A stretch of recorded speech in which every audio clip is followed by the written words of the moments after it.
evening and welcome this evening to our Wednesday night Bible study on biblical Christian ethics. We are looking at this whole matter of marriage, the family, and looking at some principles that the Scripture teaches in regards to marriage and how they are so radically different than the way so much of society lives these days. And we're looking at the foundations of a biblical marriage. And polygamy was practiced during the Old Testament times by many men, including the patriarchs. God tolerated it as a temporary measure. However, it was never his intention that it be practiced. Monogamy was God's principle or intention from the beginning. This is seen clearly in that God provided for Adam one wife, Eve, not several wives. The plurality of the number of wives is in different parts of the world is somewhat quite common. And many years ago in the United States, actually about a century and a half ago in the United States, it was acceptable in some places. And of course today it's not. But unfortunately we have gone down the road on confusing what marriage is all about today in our culture in different ways, and we'll get to that a little later on. But this whole matter of more than one wife, and this came about because this seemed to be, well, the right thing to do. We have so much to do, and of course in those days they didn't have all the conveniences that we have taken for granted today that do those things for us. So more women, more wives were considered something that was very important to have. And so therefore it was pretty much common practice in the early biblical days of the Old Testament. It was never blessed of God. It was never commanded of God. But it is something that the people thought about and said, well, this would be the way that it should work, so that we can get the things done the way we want them done.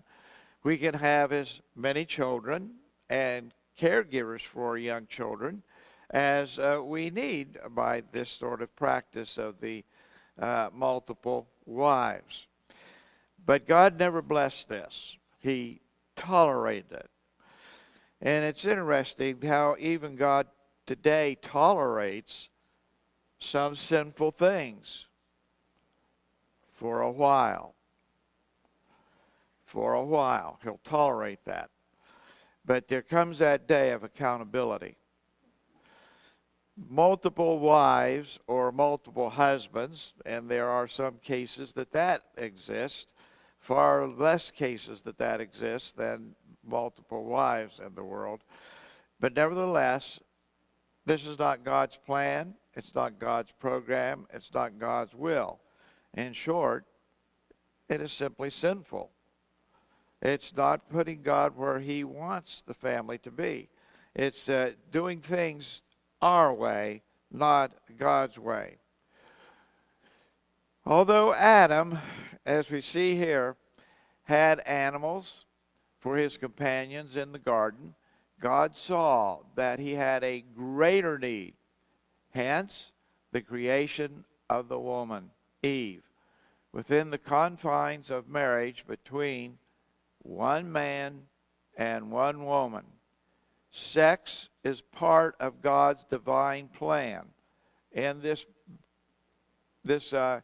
dimension here of one man and one woman.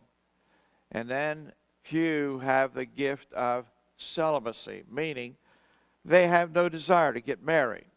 They have no need to get married, whether it's sexual or otherwise. There's a few people like that. Even Jesus pointed that fact out.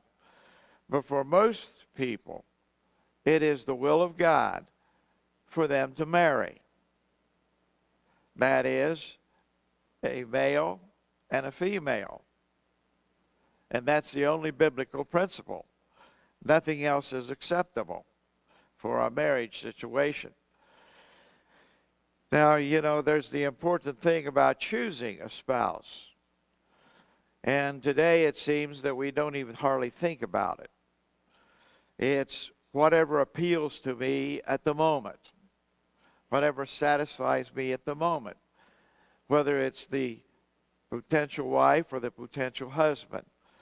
And maybe they'll see something in each one of each other that they say, well, I like this, so let's get married. But there's a much better way. And that better way is to seek God's will for your spouse, whether it is for a husband or for a wife. Seeking God's plan. It really is the best way. And Kathy and I know that from experience. We've been married for 53, going on 54 years now. And it's God's plan. And a healthy marriage complements one another in that marriage. The husband complementing the wife and the wife complementing the husband and meeting those needs as husband and wife. The practice of polygamy was not without its problems. Just recall the problems created between Sarah and Hagar in Genesis chapter 21. Well, in this particular situation, God had promised Adam that he was going to have a son. And in fact, he was going to be a father of a multitude of people that ultimately would be as numerous as the sand on the shores of the beach or the stars in the sky, uncountable. But they waited, and they waited, and they waited. And weeks turned into months, and months turned into years. And still no son. So Sarah suggested, and Abraham agreed. Well, maybe we should use Hagar. Hagar was a servant girl. And under the culture of the world at that time, if the wife was unable to conceive or bear children, she might utilize or appoint someone that she knew to be what we would call today a surrogate, in which her servant girl, Hagar, told her that she would give her to her husband, Abraham, in order that they might have a child. And sure enough, it wasn't long and they got the child. And I can only imagine them thinking, well, this must have been the will of God. It was not the will of God. They were not willing to wait on God's timing. They were thinking it was going to be too impossible for God to pull this off, that they would ever have a son. So they thought they'd help God out. Well, it wasn't long until there's a real conflict between Sarah and Hagar, and it was a terrible. And so she was pushed out and told to take her son with her, because by this time Sarah had conceived. Now you have all kinds of issues here going on. She's now kicked out. She's without a husband. She's without somebody to provide the things that a husband would provide. She has her son. So it's a very difficult situation. It's not a biblical situation. It wasn't the will of God. Furthermore, all the problems down through the centuries, thousands of years now, that Israel has had with the Arabic peoples, a portion of those Arabic peoples came from Hagar's son, from Adam. And so they have suffered as a result of that. The nation has, down through the years. Again, that shows this was obviously not God's plan. But nevertheless, that's the way they was thinking and doing things today. Rationalizing things into the will of God, when in reality, they were not, it was not the will of God. It was not by faith. It was not by obedience. It was, I'll do it our way and see if God will bless it that way. Well, Jacob's problems with his wives, Leah and Rachel. He ended up with these two. And the problems of jealousy and conniving and so on and so forth, and twisting and working behind the scenes and manipulating this and manipulating. A real mess. Again, not the will of God that he would have plural wives. That was not God's plan at all. Solomon's wives led to the destruction, to his destruction, with their introduction of idolatry into the kingdom. 1 Kings chapter 11. King Solomon asked God, when God approached him and said, I will give you anything that you want. You just need to ask. He did not ask for money. He didn't ask for fame. But he asked for wisdom. God granted him wisdom. On any number of occasions, Solomon used that wisdom. And that to the glory of God. That to the glory of God. But there came a time, a part of his life, that he decided not to use the wisdom of God. He just didn't use it. He had it, he could have used it, but he didn't use it. You see, that's the thing about wisdom. If you don't use it, you might as well not have it. But if God gives you wisdom, you need to use that wisdom. He did not use wisdom when it came to wives. He decided to take this on his own path. Why so many wives? Well, Israel had experienced a number of wars that they had been through. And those wars, for the most part, had been orchestrated and planned by God.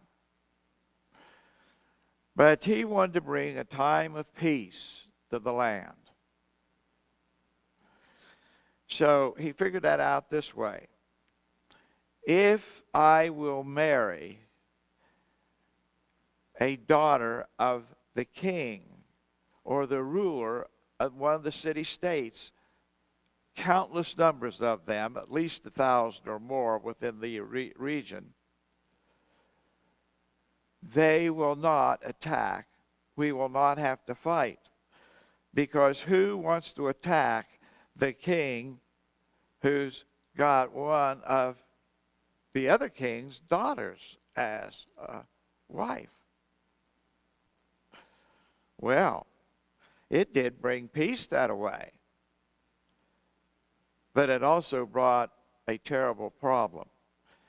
All of these different wives had all these different gods that they brought into Israel. And very quickly, Israel became an idolatrous nation. And this was the downfall of Solomon. He failed to use the gift of God and making a choice of wives. He should have had only one wife, not two, not five, not 10, not 700, and 300 concubines.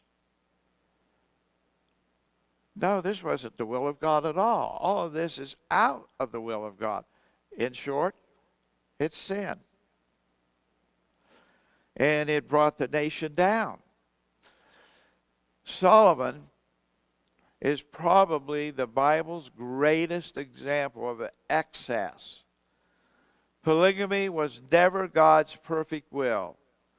It was only tolerated for a time during the Old Testament dispensation.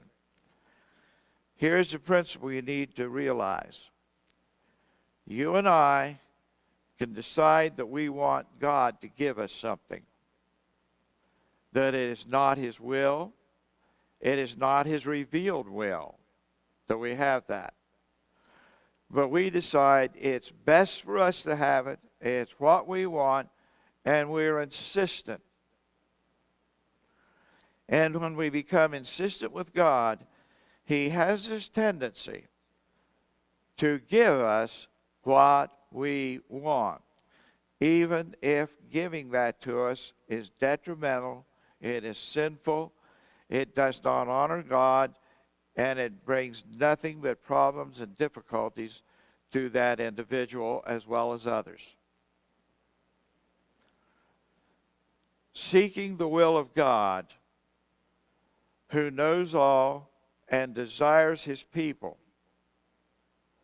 to have His best, is the appropriate way to go.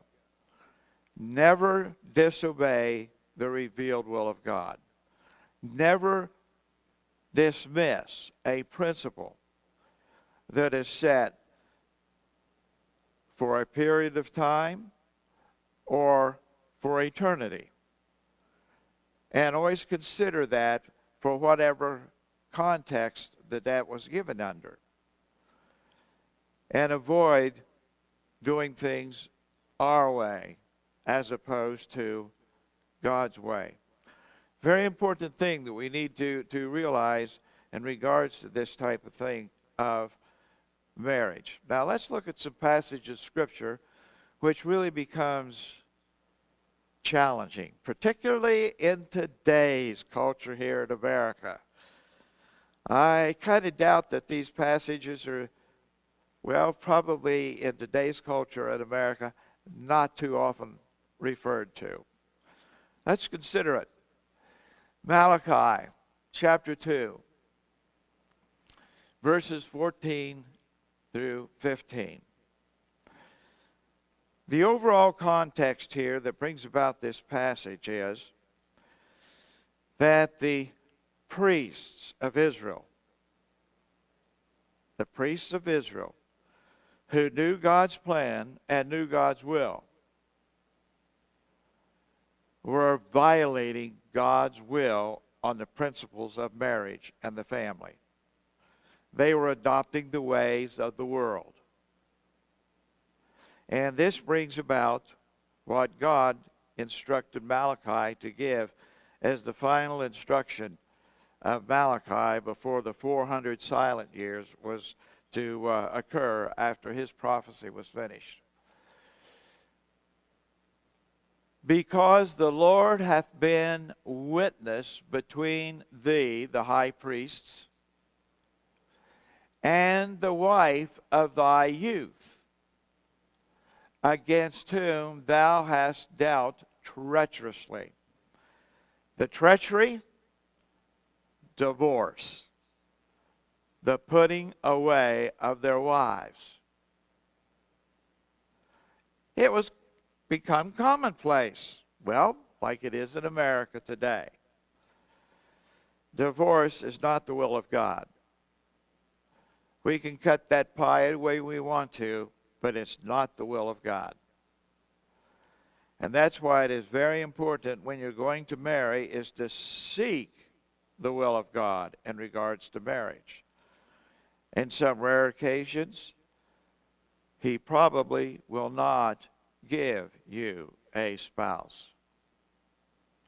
But on most cases, he will, in his time, according to his will. It is very important that we remember this. Remember, these are the high priests of Israel. These are the chief priests, the high priest, the chief priest of Israel. And they have adopted the practice of divorce. And God calls it treachery against the wife. All right? Because the Lord hath been a witness, meaning God sees what they've done between thee, the priests, and the wife, singular, not plural, of thy youth. In other words, the reference is, in those days, youthful marriages were very common. And they were taking young women. These priests themselves were not all that old, but they were taking women much younger than they, and they were marrying them. And then something came up, and they divorced them. They put them away. Don't want you anymore.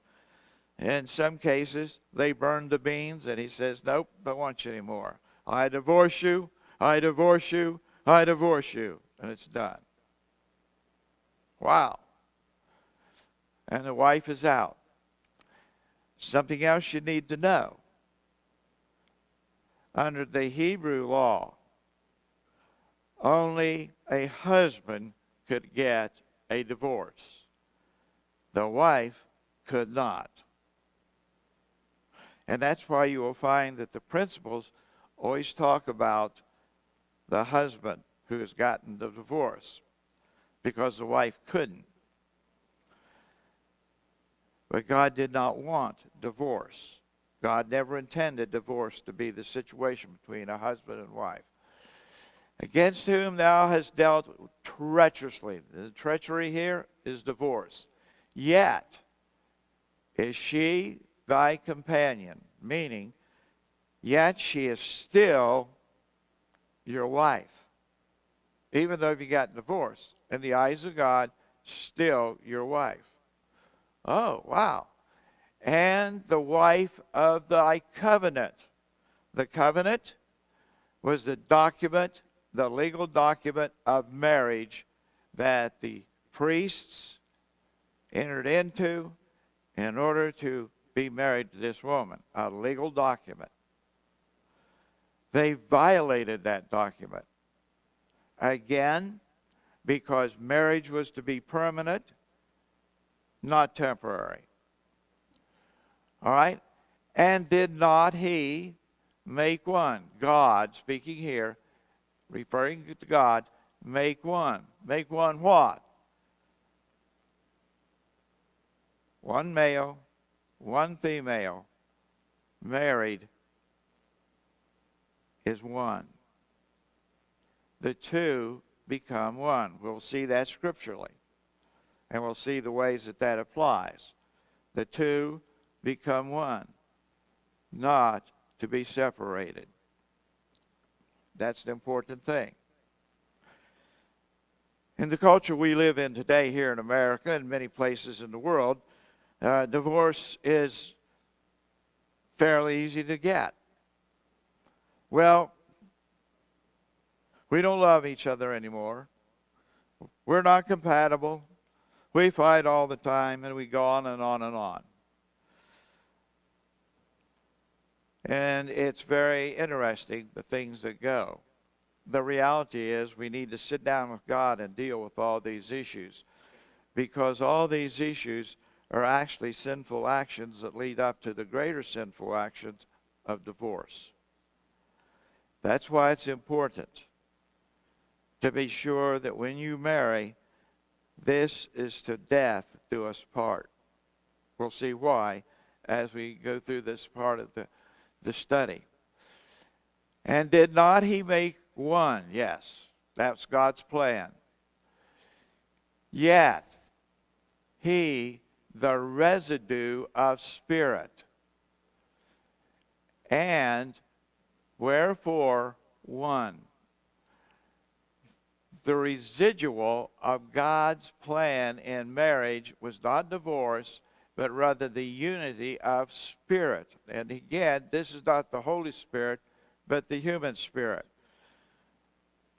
The husband and the wife are to become one, and their fundamental agreement on the basics of life that God has set forth for us to deal with. We have to be in agreement on those things, and we have to be committed to those things. And if a person enters into a marriage like is typical today, well, if it doesn't work out, I'll just get a divorce. But if you enter the marriage with, this is it, there is no way out. They say, oh, yes, there is. There's divorce. There's no way out. It's not God's plan. The sin nature of the male and the sin nature of the female can come out in a marriage. And that's what develops the very things that cause the marriage to break and fall apart. There are fundamental things that all marriages should have. And if you're not willing to give these things, and you're not willing to receive these things, then you should never get married to begin with. Okay. And wherefore one? The female and the male married become one, that he might seek a godly seed. God is speaking that the purpose of marriage, in this particular case among the Hebrews and among the high priests, that they were to marry, and they of course were to marry only a Hebrew woman. Singular, not plural. They were to marry one time, no divorce. They were to have children. The byproduct of the male and the female becoming one is the product of children. That child, be they a male child or a female child, is made up in part from all of the chromosomes of both the wife and the husband. Literally, that child can come about as a result of this woman and this man marrying, and they conceive that child as one. It's one child from the two of them, which binds them together as one. No other combination anywhere, at any time, in any generation can produce that child that this woman and this man who married came together. And that child was conceived in part by both of them united as one in this child. That child is absolutely unique. You say, well, what about twins? What about triplets? What about quadruplets, sextuplets, and so on? What about these? Every single one of those, though they have a lot in common, yet they're not 100% uniquely one off. Indeed, every one of us conceived is a one-off product of a woman and a man, a male and a female. And that's a very important and a precious thing to realize and to embrace. Either one of us, either the female or the male could have married anybody else in the world, living or dead. They will never come up with that exact same child. It has to be those two